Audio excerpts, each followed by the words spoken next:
सभी भक्तों को औशान माता की जय हो।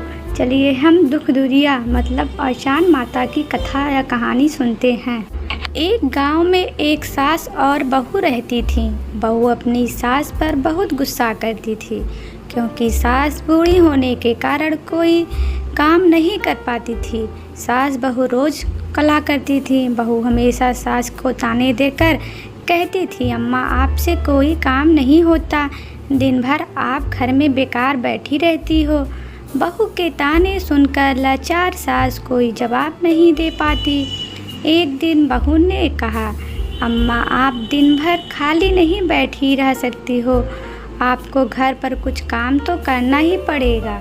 सास ने कहा, बहू इस उम्र में मैं क्या करूँगी और कहाँ जाऊँगी काम करने के लिए। अगर तुम मुझे रोटी नहीं दोगी तो मेरा क्या होगा। इस पर बहू ने कहा, अम्मा आप रोज़ सुबह पूरे गांव में दूध बेचकर आया करो, 1 महीना पूरा होने पर मैं आपसे हिसाब लूँगी।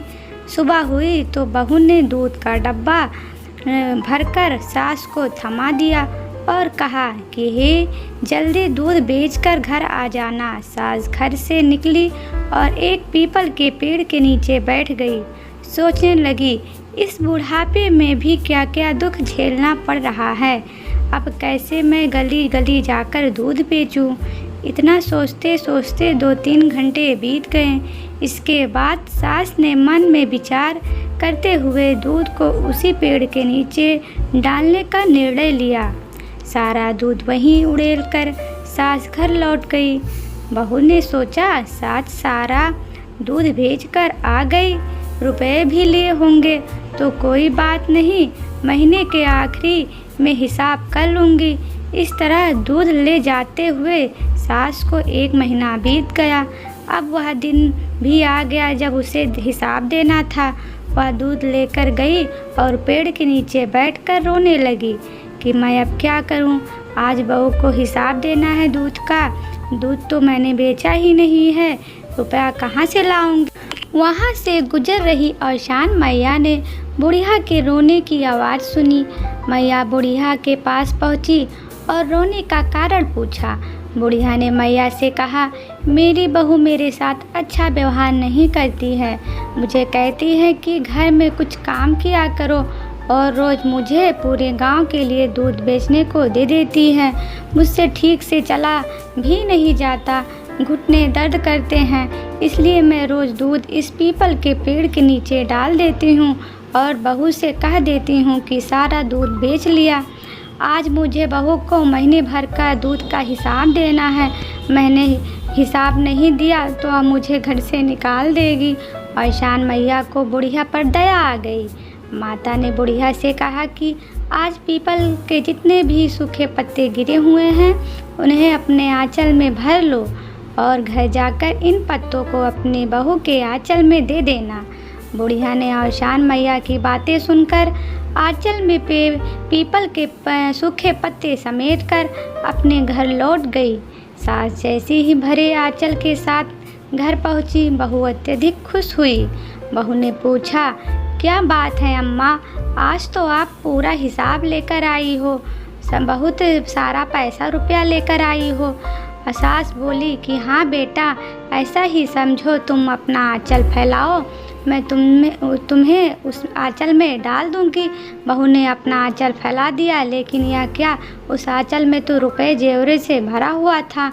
बुढ़िया को भी समझ आ गया कि यह सब औशान मैया का कृपा है। बहू सास ने जोर से देकर पूछने लगी, इतने सारा धन कैसे मिला। सास सीधी सरल महिला थी, उसने बहू को सारी कहानी सुना दी। लालची बहू ने सास से कहा कि मैं भी वैसा ही करूँगी जैसा आपने किया, हो सकता है औशान मैया मुझे भी इसी तरह बहुत सारा धन दे दे। बहू भी अब रोज़ दूध लेकर जाती और पीपल के पेड़ के नीचे चढ़ा कर आती। महीने के आखिरी दिन बहू पेड़ के नीचे दूध चढ़ाकर रोने लगी। उसके रोने की आवाज़ सुनकर औशान माता प्रकट हुई और बहू से पूछने लगी, क्या हुआ, तुम क्यों रो रही हो।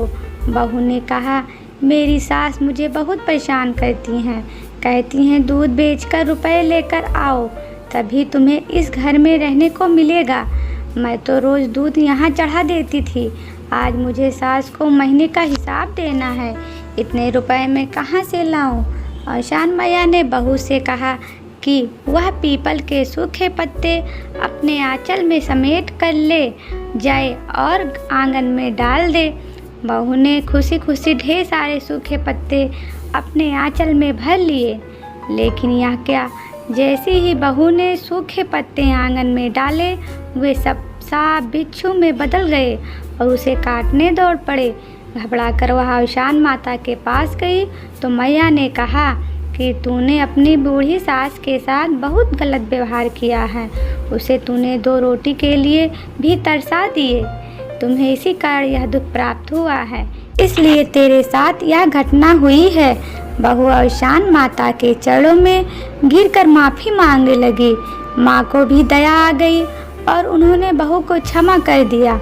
माता ने बहू से कहा कि अपनी सास को माँ समान मानकर उनकी खूब सेवा करो, घर में आपस में मिलकर रहो, गुरुवार को औशान माता की पूजा आरती करो, मैया की कथा सुनो, इससे तुम्हारे घर में धन दौलत और सुख की कमी नहीं आएगी। बहू के घर जाकर सास ने माफ़ी मांगी।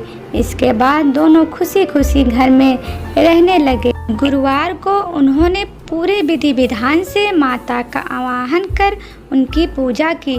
जिस प्रकार औशान माता अपने बूढ़ी सास को सहारा दिया और घर में सुख शांति समृद्धि रही, वैसे ही हम सब पर अपनी कृपा बनाए रखना। बोलो औशान मैया की जय। हे फ्रेंड्स, आपसे विनम्र निवेदन है कि हमारे वीडियो को लाइक करें, क्योंकि यह वीडियो बनाने में बहुत मेहनत लगती है और हमें आप लाइक नहीं करते हैं, इसलिए आप हमें ज़रूर लाइक कीजिए, क्योंकि आपके एक लाइक से हमें मोटिवेट मिलता है। और हमारे वीडियो को ज़्यादा से ज़्यादा शेयर कीजिए ताकि दूसरे लोग इस कहानी को सुन सके, और हमें सब्सक्राइब करना ना भूलें। धन्यवाद। जय माता दी आप सभी।